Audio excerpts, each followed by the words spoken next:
वाले हैं अब हम एडियाबेटिक कर्व। तो एडियाबेटिक कर्व किससे बनते हैं? इंडिकेटर डायग्राम से बनते हैं। किससे बनते हैं? Indicator diagram. और इंडिकेटर डायग्राम या सूचक आरेख क्या होता है? जब भी थर्मोडायनेमिक वेरिएबल्स क्या होते हैं? थर्मोडायनेमिक वेरिएबल्स की बात कर रहे हैं, या फिर हम क्या बोलते हैं इसको? ऊष्मागतिक चर। क्या बोलते हैं? ऊष्मागतिक चर। क्या क्या होते हैं? पी, भी और क्या होता है? टी। पी, भी और टी को ले और किसी दो को लेकर, पी, भी और टी को ले और किसी दो को लेकर क्या कर दें? ग्राफ बना दें या डायग्राम बनाए या क्या बनाए? कर्व बनाए। तो उसको क्या बोलते हैं हम? इंडिकेटर डायग्राम बोलते हैं या क्या बोलते हैं? सूचक आरेख बोलते हैं। अभी हमने लिया किसके लिए देख रहे हैं? एडियाबेटिक कर्व के लिए देख रहे हैं। किसके लिए देख रहे हैं? एडियाबेटिक कर्व के लिए। तो एडियाबेटिक कर्व के लिए एक एक्सिस हॉरिजॉन्टल साइड पे ले लिए, कौन सा? X axis. वर्टिकल साइड पे कौन सा ले लिए? Y axis. और दोनों का ओरिजिन कितना है? ओ। ठीक। हम देखते हैं कि बच्चों को सबसे ज्यादा प्रॉब्लम क्रिएट होती है जैसे ही कर्व वाले या डायग्राम वाले क्वेश्चन आते हैं, वैसे ही बच्चा क्या करता है? हाथ खड़े कर देता है। अब कैसे होगा? उसके पीछे का लॉजिक है बेसिक्स नॉलेज। तो बेसिक्स पे कमांड नहीं होती। जैसे कि हमने यह कर्व को बनाए तो बोले एक साइड पे भी बना लिए, एक साइड पे पी बना लिए। बच्चों को बोले हाँ बेटा समझ में आया? Yes sir. जबकि पी क्यों बना, भी क्यों बना, उसका रीजन क्या है? यहाँ पर थर्मोडायनेमिक वेरिएबल्स हमारे पास टू क्या है? भी क्या है? हमारे पास पी है, भी है, और कौन है? पी है। अगर किसी दो को लेकर हम क्या करते हैं? डायग्राम ड्रॉ करते हैं। तो दो को लेकर डायग्राम ड्रॉ करने पर जो डायग्राम ड्रॉ होता है उसको क्या बोलते हैं हम? Indicator diagram. और इसका स्लोप हमेशा क्या होता है? डाउन होता है। स्लोप क्या होता है?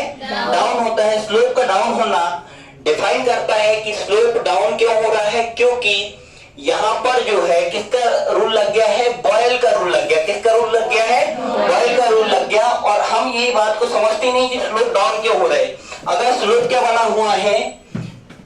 स्लोप जो है वो प्रोपोर्शनल है। तो प्रोपोर्शनल में हमको क्या मिलता है? हमेशा फ्लैट लाइन मिलती है। प्रोपोर्शनल में हमेशा क्या मिलती है? Flat line.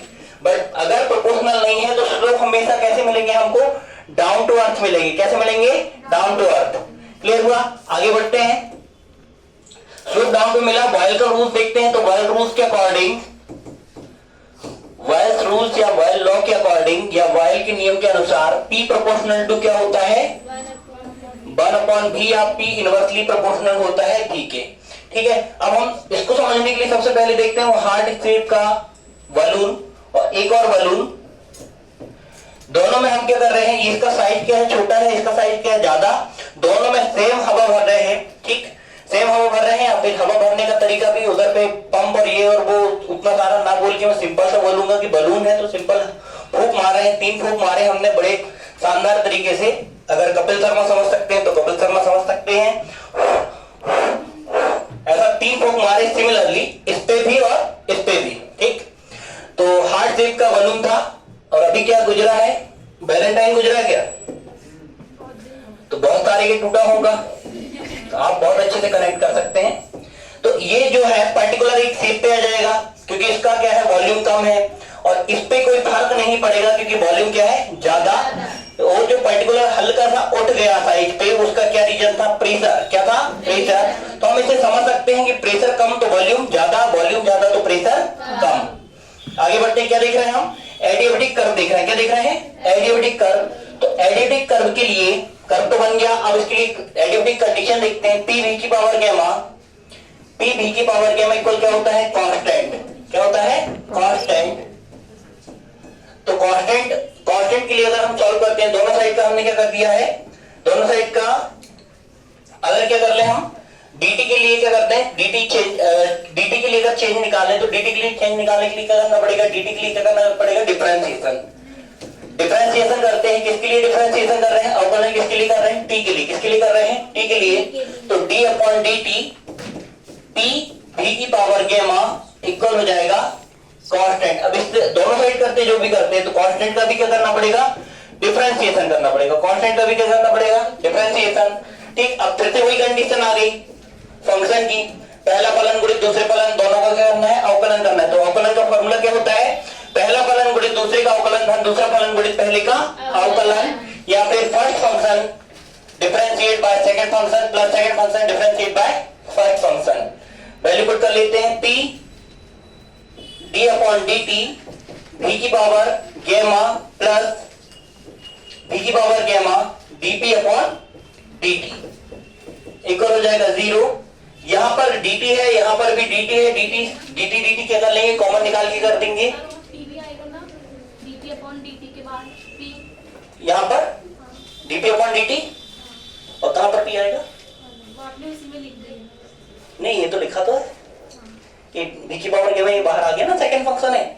सेकंड फंक्शन क्या है, v की पावर गैमा, तो v की पावर गैमा बाहर आ गया। फर्स्ट फंक्शन का डिफरेंशिएट करना है, तो डिफरेंशिएट फंक्शन का कितना हो जाएगा, d upon dt into p।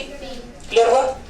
आगे बढ़ते हैं, dt को अगर कॉमन निकाल के करें, कैंसिल करें, dt को क्या करें, कॉमन निकाल के कैंसिल करें, तो कितना हो जाएगा, dt को यहां से कॉमन निकाले, एलसीएम लिया, फिर उसके बाद क्रॉस मल्टीप्लिकेशन कर दिया किसके साथ, 0 के साथ, तो क्या हो जाएगा, 0 में कन्वर्ट हो जाएगा और क्या हो जाएगा हमारे पास p v की पावर गैमा प्लस v की power gamma into dp equal कितना हो जाएगा 0।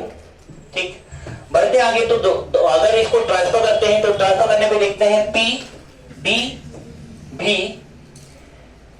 की पावर गैमा प्लस v की power gamma into dp equal कितना हो जाएगा 0। या फिर ट्रांसफर कर देंगे कितना हो जाएगा,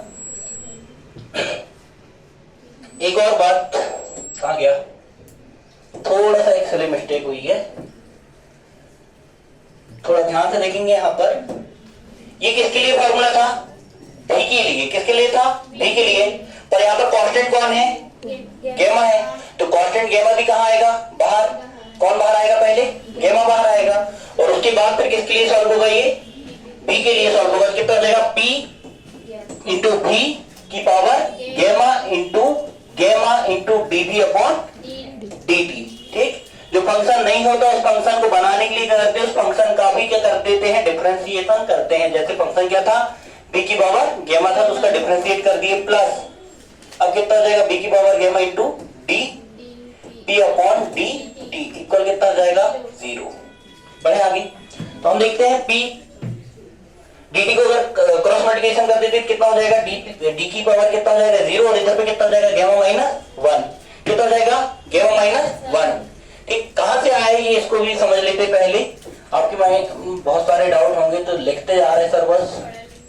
तो x की पावर n, अगर इसका डिफरेंशिएशन करना है तो क्या होता है, x की पावर n का डिफरेंशिएशन कितना होता है, n x की पावर n माइनस 1, कितना होता है, n x की power n minus 1, n x की पावर n माइनस 1 होता है, जिससे हमने क्या कर लिया, यहाँ पर v की पावर कितना था, गैमा, तो v की पावर गैमा का डिफरेंशिएशन किया तो कितना जाएगा, v की पावर गैमा माइनस 1। ठीक, तो वो आ गया बाहर, ये गैमा क्या था, कांस्टेंट, तो गैमा भी आ गया बाहर, क्योंकि यहाँ पर क्या है, n है, n की जगह कितना रखा हुआ है उधर पे, गैमा, n की जगह कितना रखा है, गैमा, और यहाँ पर v की पावर क्या हो जाएगा, गैमा माइनस 1, क्योंकि n की जगह कौन है, गैमा है। बट जो v है वो भी क्या है, डिफरेंट वैल्यू, तो वो v का भी तो चेंज आएगा, तो v का चेंज कितना हो जाएगा, dv अपॉन dt।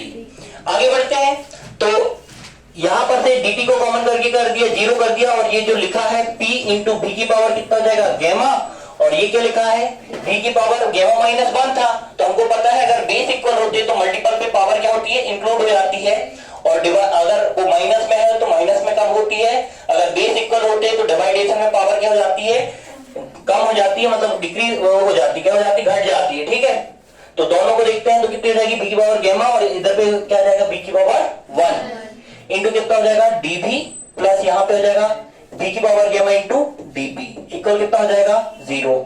अब हम देखते हैं यहाँ पर भी v की पावर कितनी है, गैमा, v की पावर कितनी है यहाँ पर, गैमा, इधर भी v की पावर कितनी है, गैमा। अगर दोनों को कॉमन निकाल के साइड चेंज करवा देंगे, 0 पे साइड पहुंचा देंगे तो क्या हो जाएगी 0, क्योंकि मल्टीपल पे उधर साइड जाएगी, टाइम जाएगी डिवाइडेशन पे, और डिवाइडेशन पे जाके कितनी हो जाएगी 0।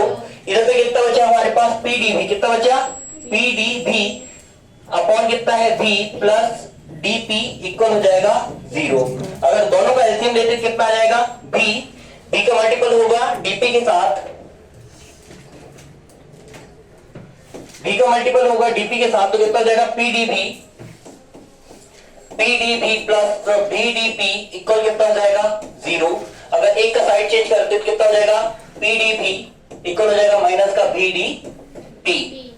ठीक, अगर हम dp अपॉन dv निकालना चाहें और इसके मल्टीपल पे कितना था, गैमा भी था, इसके मल्टीपल पे कितना था, गैमा भी था। गैमा कहां छूट गया हमारा, ये गैमा यहां पर छूट गया, मल्टीपल पे क्या है, गैमा, यहां पर मल्टीपल पे भी गैमा है। तो इधर आगे बढ़ते हैं, अगर इसको देखें तो डीपी के साइड डीपी को पहुंचा रहा है, डीपी के साइड किसको पहुंचा रहा है, डीपी को। तो चेंजेबल फॉर्म में तो बी को किसके साइड लाना पड़ेगा, इस साइड पे लाना पड़ेगा, मल्टीपल पे साइड चेंज करके आएगा डिवाइडेशन पे। तो डीपी अपॉन डीबी इक्वल कितना हो जाएगा, गैमा पी अपॉन बी, काय का रहेगा, माइनस का। ठीक, आगे बढ़ते हैं, तो डीपी अपॉन डीबी इक्वल कितना हो जाएगा, गैमा इंटू माइनस का पी अपॉन बी। इसका हो जाएगा ये फाइनल रिजल्ट। बट इसके साथ एक और रिलेशन होता है जो कि हमने पिछले वीडियो पे देखा था, आइसोथर्मल प्रोसेस के लिए सॉल्व करते हैं। तो ये किसके लिए सॉल्व करके लाए हैं, एडियाबेटिक के लिए। तो एडियाबेटिक वाले का जो वैल्यू होता है डीपी अपॉन डीबी का, वो आइसोथर्मल का कितना टाइम होता है, गैमा टाइम होता है। कितना टाइम होता है, गैमा टाइम होता है, क्योंकि आइसोथर्मल के लिए सॉल्व करने पर कितना मिला था आंसर हमको, माइनस का p upon b. Dp upon db का वैल्यू कितना मिला था, माइनस का पी अपॉन बी मिला था, और इसमें क्या मिला है, गैमा इंटू माइनस का p upon b. Thank you.